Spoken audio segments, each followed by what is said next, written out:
Welcome to Future Epoch, where we learn more about our world. Every day, hundreds of millions of people pass through cameras without ever knowing they have been identified. Not suspected of anything. Not stopped. Just recognized.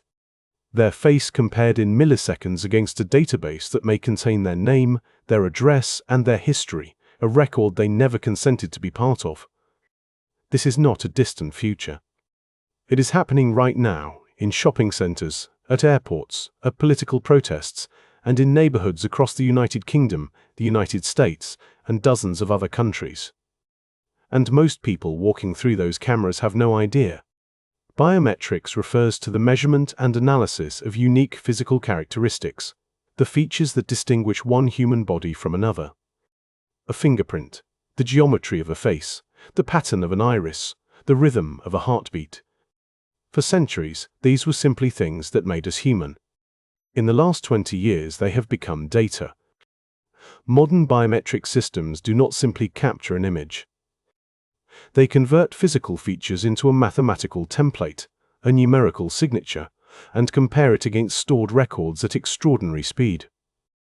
A modern facial recognition system can scan a crowd, identify a face, and return a potential match in under a second. But technology has legitimate uses. It secures smartphones, speeds up airport boarding, and helps investigators identify suspects from CCTV footage. But it has also become a tool of population-scale surveillance, deployed in public spaces where people have no meaningful choice about whether to participate. The science of identifying people by physical characteristics is older than most people realize. Systematic use of fingerprints for criminal identification dates to the 1880s, when police agencies in Britain and Argentina began using them as a formal investigative tool. By the early 20th century, fingerprint databases had become standard practice in law enforcement across the industrialized world. Facial recognition as a computational challenge emerged in the 1960s, when researchers began experimenting with semi-automated face matching. The work was slow, limited, and largely manual. It took another 2 decades before computing power made it even theoretically viable at scale. The real acceleration came in the 2000s as digital cameras became ubiquitous, deep learning algorithms matured, and the internet created vast reservoirs of labeled human faces. By 2010, Facebook was automatically tagging users across its platform. By 2015, the accuracy of commercial facial recognition systems had improved to a point where, under controlled conditions, they outperformed most human observers. Then came Clearview AI. Founded in 2017 and revealed publicly in the New York Times investigation in January 2020, Clearview had quietly scraped more than 3 billion photographs from social media platforms, news websites, and public web pages, without the knowledge or consent of the people in those images. The company sold access to its database to law enforcement agencies across the United States and beyond, allowing officers to upload a photograph of a face and receive a list of potential matches drawn from the public internet. The scale of what Clearview had assembled shocked privacy advocates. Every person who had ever posted a photograph of their face online, which, in the age of social media, meant almost everyone, was potentially in the database. There had been no opt-in. There was no opt-out.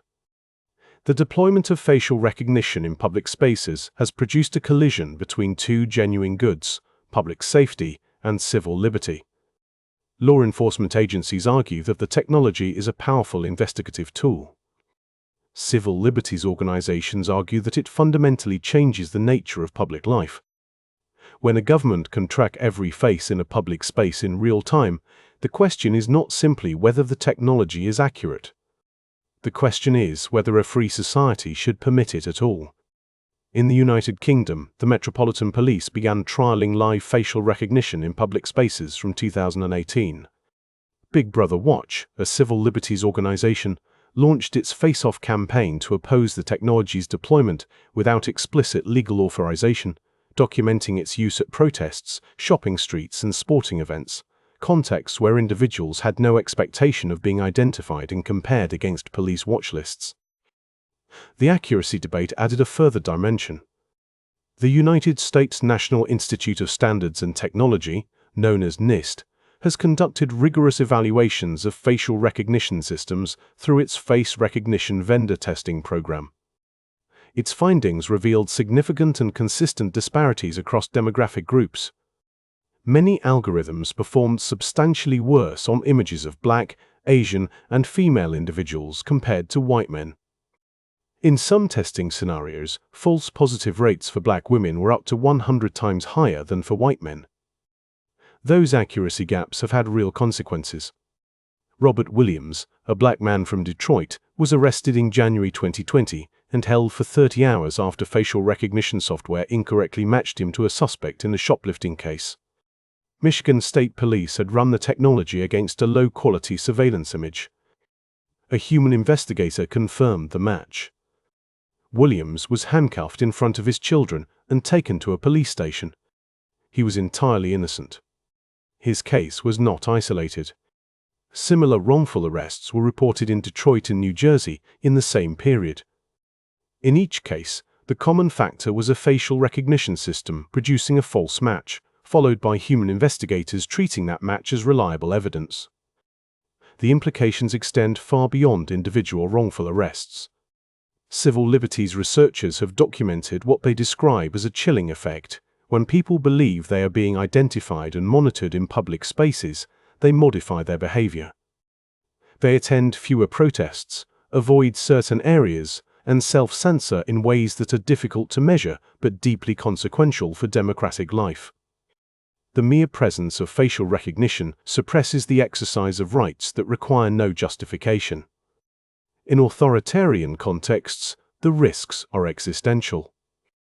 China has built one of the most extensive facial recognition networks in the world, deploying it in urban centers, public transport, and border crossings as part of a broader surveillance infrastructure. Leaked documents and satellite imagery have provided evidence that this system has been used to monitor and control the Uyghur population in Xinjiang, contributing to what several Western governments and human rights organizations have described as serious violations of international law. The commercial and regulatory picture has shifted in response. Amazon, which sold its facial recognition platform to law enforcement agencies, announced a voluntary moratorium on police use of the technology in 2020. San Francisco became the first major American city to ban government use of facial recognition that same year. The European Union's Artificial Intelligence Act, which came into force in 2024, introduced significant restrictions on real-time facial recognition in public spaces, with narrow exceptions reserved for investigations into serious crimes. The central lesson of biometric surveillance is not that the technology does not work. Under controlled conditions, and in many legitimate applications, it works extremely well. The central lesson is about where risk falls, and who decides how that risk is distributed. When a facial recognition system produces a false match, the consequences fall on the individual who was misidentified, not on the agency that deployed the system or the company that built it. When it is deployed in public without clear legal authorization, the burden of surveillance falls on everyone, regardless of guilt or suspicion.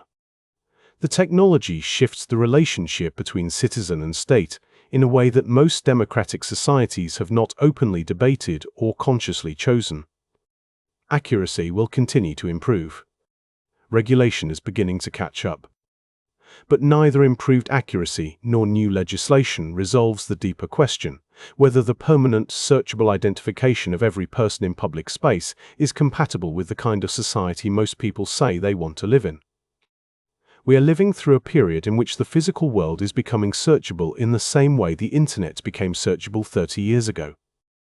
Every face that passes a camera is, in principle, a query against a database. The question is not whether this capability exists. It does. The question is who controls the database, who defines the watch list, who reviews the results, and who bears the cost when the system is wrong. The technology will not stop improving. The databases will not stop growing.